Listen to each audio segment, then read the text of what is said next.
Hello friends, welcome to the channel solution. आज से हम शुरू करने वाले हैं यूनिट 4 और इसमें हमारा पहला टॉपिक रहेगा गैस क्रोमेटोग्राफी। ये जो आपका गैस क्रोमेटोग्राफी है ये आपका पार्टीशन पे काम करता है, क्योंकि इसमें आपका जो मोबाइल फेस है वो गैस होता है और स्टेशनरी फेस लिक्विड होता है। तो ये आपका मेनली पार्टीशन के प्रिंसिपल पे काम करता है। अब आपका ये जो गैस क्रोमेटोग्राफी है, अगर हम इसका इंट्रोडक्शन देखें तो ये है it is a process of separating individual components from a mixture using gaseous mobile face. ये आपका एक क्रोमेटोग्राफिक टेक्निक है, इसीलिए इसमें हम मिक्सचर ऑफ कंपोनेंट को इंडिविजुअल कंपोनेंट्स में सेपरेट करते हैं, ठीक है। और इस प्रोसेस के दौरान हम लोग गैस को as a mobile phase use करते हैं, इसीलिए इसे गैस क्रोमेटोग्राफी कहा जाता है। नेक्स्ट है इसमें टाइप्स। आपका ये जो गैस क्रोमेटोग्राफी है ये जनरली दो टाइप का होता है। एक होता है आपका गैस सॉलिड क्रोमेटोग्राफी और दूसरा होता है गैस लिक्विड क्रोमेटोग्राफी। जो गैस सॉलिड क्रोमेटोग्राफी होता है उसे शॉर्ट में बोला जाता है GSC। इसमें आपका मोबाइल फेस गैस होता है और स्टेशनरी फेस सॉलिड होता है, इसीलिए इसे बोला जाता है गैस सॉलिड क्रोमेटोग्राफी। नेक्स्ट है गैस लिक्विड क्रोमेटोग्राफी, इसे शॉर्ट में बोला जाता है GLC। इसमें आपका मोबाइल फेस होता है गैस और स्टेशनरी फेस होता है लिक्विड। तो आपका ये जो गैस लिक्विड क्रोमेटोग्राफी है ये आपके पार्टीशन पे काम करता है। तो ये दो तरह के टाइप्स होते हैं आपके गैस क्रोमेटोग्राफी के। मेनली हम जो GC यूज़ करते हैं गैस क्रोमेटोग्राफी, वो आपका पार्टीशन के प्रिंसिपल पे काम करता है। तो इसके थ्योरी में सबसे पहला पॉइंट ये है कि the principle of separation in GC is partition. GC यानी कि गैस क्रोमेटोग्राफी, ठीक है। तो गैस क्रोमेटोग्राफी में पार्टीशन का प्रिंसिपल इन्वॉल्व होता है, यानी कि इसमें आपका जो सेपरेशन है वो डिस्ट्रीब्यूशन कोफिशिएंट के अकॉर्डिंग होगा। नेक्स्ट है the sample is converted into vapour and mixed with gaseous mobile face. इसमें आपका बेसिकली क्या होता है, जो हमारा सैंपल है, देखिए हमारा सैंपल या तो लिक्विड स्टेट में हो सकता है या फिर गैस की स्टेट में हो सकता है। अगर हमारा सैंपल गैस है तो उसे हम डायरेक्टली इंजेक्ट कर सकते हैं अपने इस सिस्टम में यानी कि कॉलम में, और अगर हमारा सैंपल लिक्विड फॉर्म में है तो उसे हम जब इंजेक्ट करते हैं तो आपका ये जो इंजेक्शन पोर्टल होता है इसका टेम्परेचर हम हाई रखते हैं, तो वो आपका जो लिक्विड है वो तुरंत वहाँ पर वेपर के फेज में कन्वर्ट हो जाता है। अल्टीमेटली आपके कॉलम में जो मोबाइल फेस है और जो सैंपल है वो दोनों ही गैस के फॉर्म में पहुँचता है। तो यहाँ पर क्या होता है, जो सैंपल है उसे हम गैस के फॉर्म में पहले कन्वर्ट कर लेते हैं और उसे मिक्स किया जाता है मोबाइल फेस के साथ, जो कि हमारा क्या रहेगा, गैस रहेगा, क्योंकि गैस क्रोमेटोग्राफी में मोबाइल फेस गैस होता है। तो इसमें हमारा सैंपल और गैस मिक्स होकर आपके जाता है स्टेशनरी फेस में या फिर कॉलम में। Separation occurs according to distribution coefficient, और यहाँ पर जो आपका सेपरेशन होगा वो डिस्ट्रीब्यूशन कोफिशिएंट के अकॉर्डिंग होगा, यानी कि जिस मॉलिक्यूल का इंटरेक्शन मोबाइल फेस के साथ अच्छा रहेगा वो मॉलिक्यूल जल्दी कॉलम से बाहर आ जाएगा, और जिसका इंटरेक्शन स्टेशनरी फेस के साथ ज़्यादा रहेगा तो वो आपके कॉलम से लेट में बाहर आएगा। ये जो बेसिक मैकेनिज्म है यहाँ पर पार्टीशन कोफिशिएंट का या डिस्ट्रीब्यूशन कोफिशिएंट का, वो यहाँ पर इन्वॉल्व होता है। तो ये है आपका इसका बेसिक प्रिंसिपल। अब अगर हम इंस्ट्रूमेंटेशन देखें और इसका कंस्ट्रक्शन देखें तो देखिए ये डायग्राम मैंने यहाँ पर दिया है।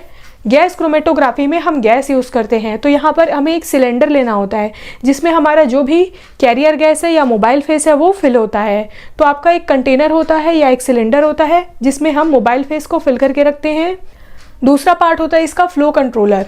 यहाँ पर देखिए गैस का यूज़ कर रहे हैं तो यहाँ पर एक फ्लो कंट्रोलर का होना ज़रूरी होता है, ताकि हम एक पर्टिकुलर रेट में, एक पर्टिकुलर फ्लो रेट में वहाँ पर गैस को आगे ट्रैवल करवा सके या फिर आगे भेज सकें। तो उसके लिए हम एक फ्लो कंट्रोलर का यूज़ करते हैं। इसके अलावा यहाँ पर मॉलिक्यूलर सीव या फिर प्रेशर गेज का भी यूज़ किया जाता है, ताकि हम प्रेशर को वहाँ पर नाप सकें। तो ये आपका होता है पहला पार्ट। इसका जो दूसरा पार्ट होता है वो होता है सैंपल इंजेक्टर। ये जो आपका पार्ट है यहीं से सैंपल को इंजेक्ट किया जाता है। कोई भी सैंपल को जब यहाँ हम इंजेक्ट करेंगे तो वो सैंपल आपके वेपर फॉर्म में कन्वर्ट हो जाएगा, और यहाँ से भी गैस जा रहा है आपका मोबाइल फेस, तो वो जो सैंपल है वो यहाँ पर आपके मोबाइल फेस के साथ मिक्स होकर आगे कॉलम में ट्रेवल करता है। तो दूसरा पार्ट होता है इसका सैंपल इंजेक्टर। तीसरा पार्ट होता है इसमें ये अवन, ठीक है। ये पूरा जो बॉक्स दिख रहा है ये होता है आपका थर्मोस्टेटिक अवन। अवन का यूज़ इसीलिए किया जाता है क्योंकि इसमें हमें कंटिन्यूअसली गैस का सेपरेशन यहाँ पर होता है, गैसियस फॉर्म में हमारा जो सैंपल है वो होता है। तो टेम्परेचर को हाई रखने के लिए थर्मोस्टेटिक अवन का यहाँ पर यूज़ किया जाता है, ताकि हम पूरे प्रोसेस के दौरान अपने कॉलम का टेम्परेचर को मेंटेन कर सकें। अब इस चैम्बर के अंदर में कॉलम होता है। ये जो कॉलम है वो इस तरीके से आपके कॉइल के शेप में रह सकता है या फिर यू शेप में रह सकता है। तो कॉलम आपका इस तरीके से रहेगा, ठीक है। ये जो कॉलम का पहला एंड है वो जुड़ा होता है सैंपल इंजेक्टर से, ताकि सैंपल उसके अंदर जा सके, और कॉलम का जो दूसरा एंड है वो जुड़ा होता है डिटेक्टर से, ताकि जो भी आपका सैंपल कॉलम से बाहर जा रहा है उसे हम डिटेक्ट कर सकें।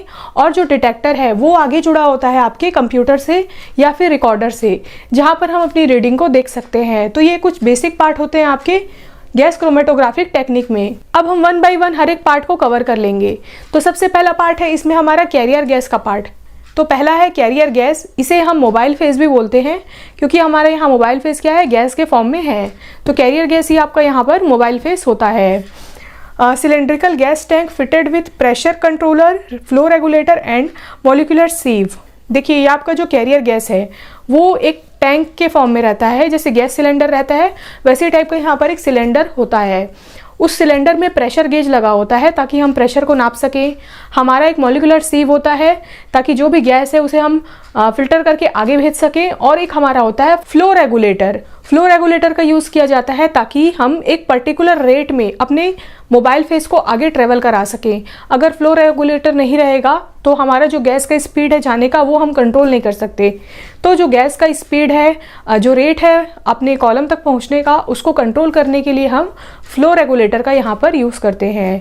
आपका ये जो कैरियर गैस होता है इट शुड बी इनर्ट, ये आपका इनर्ट होना चाहिए। अगर ये आपका इनर्ट नहीं होगा तो ये जो गैसेस हैं वो यहाँ पर सैंपल के साथ रिएक्ट कर लेंगे और मे बी कोई दूसरा कंपाउंड यहाँ पर बना सकते हैं। इसीलिए हम कैरियर गैस में इनर्ट गैसेस का यूज़ करते हैं, क्योंकि मोबाइल फेस को हम सैंपल के साथ मिला के आगे भेज रहे हैं, ठीक है। तो इनर्ट गैसेस रहेंगे तो वो सैंपल के साथ रिएक्ट नहीं करेंगे और हमारा जो सैंपल है वो एज इट इज़ कॉलम में जाएगा। तो इसीलिए आपका जो भी यहाँ कैरियर गैस है या मोबाइल फेस है वो यहाँ पर इनर्ट होना चाहिए। इसमें 2 पॉइंट्स और हैं। देखिए हम यहाँ पर प्रेशर गेज लगा रहे हैं, तो इसका प्रेशर को हम मेनली किसमें मेंटेन करके रखते हैं, 10 से 50 psi का प्रेशर यहाँ रहता है। और फ्लो रेट का अगर हम बात करें तो फ्लो रेट यहाँ रहता है आपका 25 से 50 ml पर मिनट। इतने फ्लो रेट में हम अपने गैस को आगे यहाँ पर पास करते हैं। तो ये कुछ पॉइंट्स हैं। इसके अलावा जैसे अगर हम एग्जांपल देखें गैसेस का कि किस तरह के गैस का हम यहाँ यूज़ कर सकते हैं, तो मेनली यहाँ इनर्ट गैसेस का यूज़ किया जाता है। जैसे कि आपका होता है हाइड्रोजन, गुड थर्मल कंडक्टिविटी इसका होता है, लेकिन आपका ये जो हाइड्रोजन है वो थोड़ा एक्सप्लोजिव नेचर का होता है, इसीलिए इसे अवॉइड किया जाता है। दूसरा टाइप का इसमें होता है नाइट्रोजन। नाइट्रोजन भी एक इनर्ट गैस है। ये जो नाइट्रोजन गैस है वो आपका इनएक्सपेंसिव होता है, लेकिन इसकी जो सेंसिटिविटी है वो थोड़ी कम होती है। रिड्यूस सेंसिटिविटी ये हमारे रिकॉर्डर में देता है, इसीलिए नाइट्रोजन का भी बहुत ज़्यादा यूज़ नहीं किया जाता है। लेकिन जो हीलियम है उसका वाइडली यूज़ किया जाता है और मोस्ट प्रेफरेबल गैस होता है आपके गैस क्रोमेटोग्राफी का। हीलियम आपका मोस्टली प्रेफर्ड किया जाता है इस मेथड के लिए। तो इन 3 तरह के गैसेस का हम यूज़ कर सकते हैं। अब इसके अलावा आपका क्या होता है, सेकेंड पार्ट सैम्पलिंग पोर्ट। ये जो आपका सैंपल इंजेक्शन वाला पार्ट है ये इस क्रोमेटोग्राफी का दूसरा पार्ट होता है, ठीक है। सैम्पलिंग पोर्ट या सैंपल इंजेक्शन पोर्ट, इसी पोर्ट से हम अपने सैंपल को कॉलम के अंदर डालते हैं। सैंपल इज इंजेक्टेड, तो सैंपल को हम यहाँ से इंजेक्ट कर सकते हैं अपने कॉलम में। Injection port is provided with oven to maintain temperature at about 20 to 50 degree centigrade above the boiling point of sample. देखिए यहाँ पर आपका क्या होता है, जो सैम्पलिंग पोर्ट है वो ओवन से जुड़ा होता है। ये आप देख रहे होंगे ये ओवन है और यहीं पर हमारा क्या लगा हुआ है, सैंपल इंजेक्टर लगा हुआ है।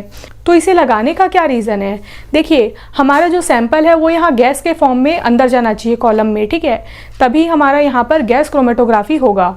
तो मान लीजिए अगर हमारा सैंपल लिक्विड है तो लिक्विड सैंपल को हम यहाँ पर पास नहीं कर सकते। लिक्विड को हम गैस में कन्वर्ट कर सकें इसीलिए यहाँ पर अवन लगाया जाता है। अवन का टेम्परेचर बहुत ही ज़्यादा हाई होता है, तो ये क्या करता है आपके जो लिक्विड सैंपल है उसको गैस में कन्वर्ट कर देता है या वेपर में कन्वर्ट कर देता है। और वो जो वेपर्स हैं वो आपके मोबाइल फेस के साथ मिक्स होके आगे कॉलम में जाते हैं। और ये जो सैंपल इंजेक्टर है इसका टेम्परेचर हम कितना रखते हैं, 20 से 50 डिग्री ज़्यादा रखते हैं हमारे सैंपल के बॉइलिंग पॉइंट के। हमारे सैंपल का जितना भी बॉइलिंग पॉइंट है उससे 20 से 50 डिग्री तक ज़्यादा टेम्परेचर हम यहाँ पर रखते हैं, ठीक है। तो यहाँ पर हमारे सैंपल का जितना भी बॉइलिंग पॉइंट होगा उससे 50 डिग्री ज़्यादा का टेम्परेचर हम यहाँ पर रखेंगे, ताकि हमारा जो भी सैंपल है वो अच्छे से वेपर के फॉर्म में कन्वर्ट हो पाए। तो ये होता है आपका सैम्पलिंग पोर्ट। अब आपका ये जो सैम्पलिंग पोर्ट है, इसमें हम दो तरह के सैंपल अंदर इंजेक्ट कर सकते हैं। एक होता है आपका गैसियस सैंपल और दूसरा होता है लिक्विड सैंपल। गैस सैंपल के लिए हम गैस टाइट हाइपोडर्मिक नीडल का यूज़ करते हैं, और आपका ये जो नीडल है इसकी कैपेसिटी होती है 0.5 से 10 ml। ये आपकी इस नीडल की कैपेसिटी होती है, यानी कि उतने गैस को हम यहाँ अंदर इंजेक्ट कर सकते हैं। और जो लिक्विड सैंपल है उसके लिए हम यूज़ करते हैं माइक्रो सिरिंज का। माइक्रो सिरिंज की कैपेसिटी होती है 0.1 से 100 माइक्रोलीटर। तो इतने कैपेसिटी का माइक्रो सिरिंज यहाँ पर होता है लिक्विड सैंपल को अंदर इंजेक्ट करने के लिए। तो ये होता है आपका इंजेक्शन पोर्ट। और इस क्रोमेटोग्राफी में हमारा तीसरा पार्ट आता है कॉलम। ये जो आपको कॉलम दिख रहा है ये होता है इसका तीसरा पार्ट। देखिए, कॉलम को हम थर्मोस्टेटिक ओवन के अंदर में रखते हैं ताकि कंटिन्यूअसली हम उसके टेम्परेचर को मेंटेन कर पाएँ। तो ये जो ओवन है इसका टेम्परेचर आपका 300 डिग्री सेंटीग्रेड तक का हो सकता है, कहीं कहीं पर आप इसे 400 डिग्री सेंटीग्रेड का भी देखेंगे। तो इतने हाई टेम्परेचर में हम इस ओवन को मेंटेन करके रखते हैं, ठीक है। और इसी ओवन के अंदर में हमारा होता है कॉलम। कॉलम का जो शेप है वो या तो यू शेप का हो सकता है या फिर कॉइल्ड टाइप का हो सकता है। कॉइल्ड यानी कि जैसे ये आप देख रहे हैं, ये कॉइल्ड स्ट्रक्चर है, इस तरीके से गोल गोल स्ट्रक्चर है, इसीलिए इसे बोला जाता है कॉइल्ड स्ट्रक्चर।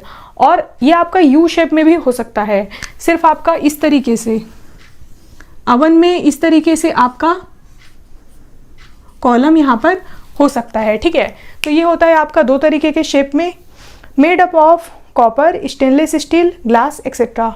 तो आपका ये जो कॉलम है ये किसका बना होगा? या तो ये कॉपर का बन सकता है, स्टेनलेस स्टील में आ सकता है, या फिर ग्लास का कॉलम हम यहाँ पर यूज़ कर सकते हैं। नेक्स्ट है कंटेन्स स्टेशनरी फेस। देखिए, ये जो कॉलम है इसमें हम स्टेशनरी फेस फिल करते हैं। हमने इसके प्रिंसिपल में क्या पढ़ा था? जो हमारा मोबाइल फेस है वो गैस के फॉर्म में रहता है, तो यहाँ पर हमारा मोबाइल फेस गैस के फॉर्म में है और इसमें हम स्टेशनरी फेस लेते हैं लिक्विड।